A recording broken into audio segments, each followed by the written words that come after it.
जैसे आपके मंच पे हमने कई बार देखा कि आप कहते हो कि तुम्हारा फलाना नाम है, तुम्हारे चाचा ये है, तुमको बीमारी ये है। एक पत्रकार का भी आपने पर्चा खोल दिया था, बेचारा बड़ा गाली खाया बाद में। देखिए एक कि उसके परंपरा हमारी आप पर भी आरोप लगा कि उसके फेसबुक से आपने हाँ नहीं तू समझा नहीं।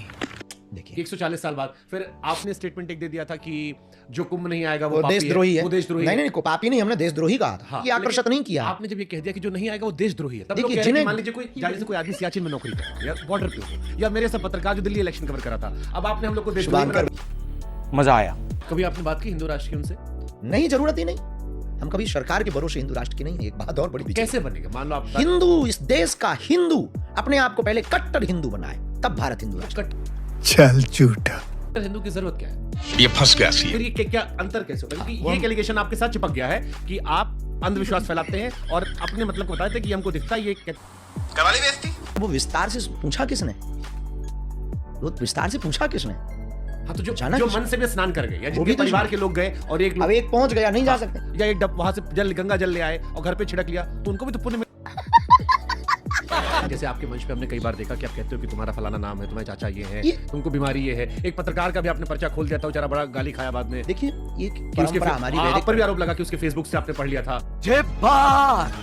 ये क्यों आपकी इमेज बनी है कि आप भविष्य देख लेते हो और फिर अब देश में जो भी घटना होती है उससे हमको जो जोड़ते हैं। जो बुरा होता है इस देश में, उसमें धीरेन्द्र कृष्ण शास्त्री को लोग पूछते हैं कि आपको क्यों नहीं पता? क्यों? हाँ, ये जरूर क्वेश्चन डालेंगे। ये बताओ किस दिन कोरोना आएगा? धीरेन्द्र कृष्ण शास्त्री को नहीं पता कोरोना कैसे आ गया, हाँ। या भारत कब नंबर 1 बनेगा?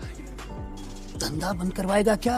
अब एक वैदिक, हाँ, वो पिछले समय में, हाँ, ऐसे तो बहुत दुनियादारी के लोग हैं, वो तो चलते ही रहते हैं, कुछ ना कुछ तो बोलते फिर ये हैं। क्या अंतर कैसे होता है? क्योंकि वो ये हम- एलिगेशन आपके साथ चिपक गया है कि आप अंधविश्वास फैलाते हैं और अपने मतलब को बताते हैं कि हमको दिखता है, ये कहते नहीं। हमें उस व्यक्ति से नफरत है जो सर तन से जुदा करने की बात करता है, जो भारत तेरे टुकड़े होंगे, जिन्हें वंदे मातरम गाने में दिक्कत है, जो राम की यात्रा पर पत्थर फेंकते हैं, जिन्हें सीता पर कमेंट करने में मजा आता है, वो फारूकी। हमें ऐसे लोगों से बहुत नफरत है जो 15 मिनट की बात करते हैं। बवाल करवाओगे महाराज आप, आपके साथ हमको बीच में ना बोल। कभी आपने बात की हिंदू राष्ट्र की उनसे? नहीं, जरूरत ही नहीं।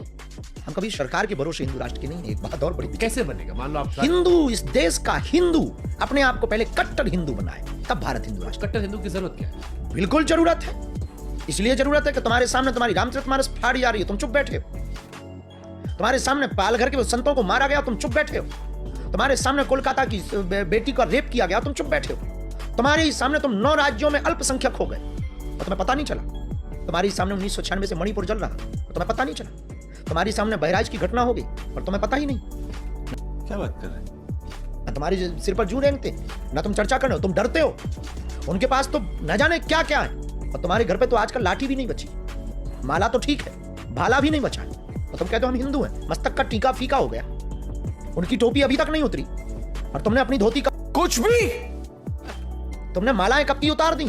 तुम्हें हिंदू कहने में शर्म लगती है और तुम कहते हो कि हम हिंदू हैं और नारेबाजी खराब हो जाएगा। मैं इसकी हिंदुओं के अंदर हिंदुत्व भरना है। और संविधान? संविधान तो 125 बार से ज्यादा समय उसमें सुधार हो चुका है। एक बार अगर हिंदू राष्ट्र के लिए हो जाता है तो कोई बुराई नहीं।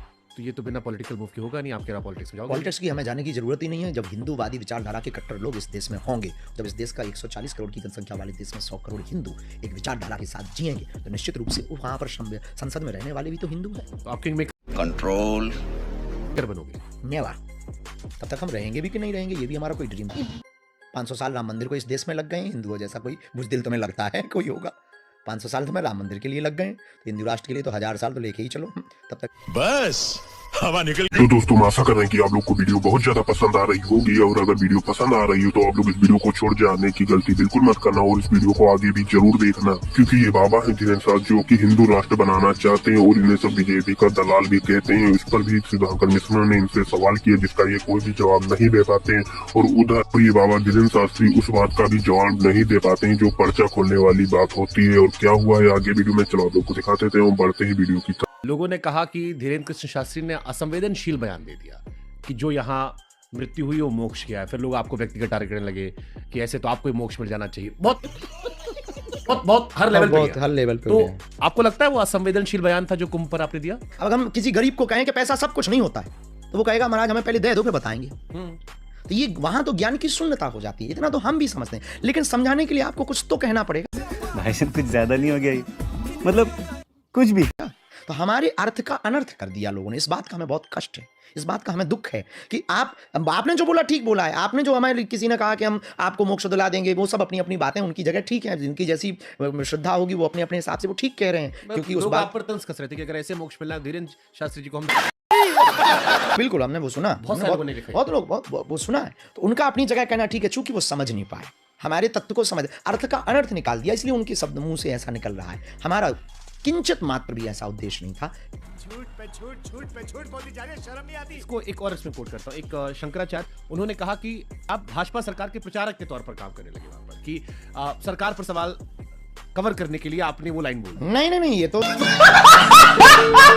लोगों ने देखा कि कैसे धीरेन्द्र शास्त्री की इस वीडियो में बिल्कुल भी पोल खोल दी गई है, और आप लोगों को इसी वीडियो का पार्ट 2 भी चाहिए तो आप लोग कमेंट बॉक्स में बता देना, हम आप लोग को पार्ट 2 बहुत जल्द ही लाएंगे। जितनी ज्यादा कमेंट होंगी उतनी जल्दी आप लोग को इसका पार्ट 2 देखने को मिलेगा। और आप लोग इस धीरेन्द्र शास्त्री के बारे में क्या सोचते हैं वो भी कमेंट बॉक्स में बताएं, और वीडियो पसंद आई हो तो वीडियो को लाइक कर दें, चैनल को सब्सक्राइब कर दें, क्योंकि ऐसी ही मजेदार वीडियो रोजाना हम आप लोगों तक लाता रहूंगा। मिलते हैं अगली वीडियो में, तब तक बाय बाय, जय हिंद जय भारत, देखते रहिए।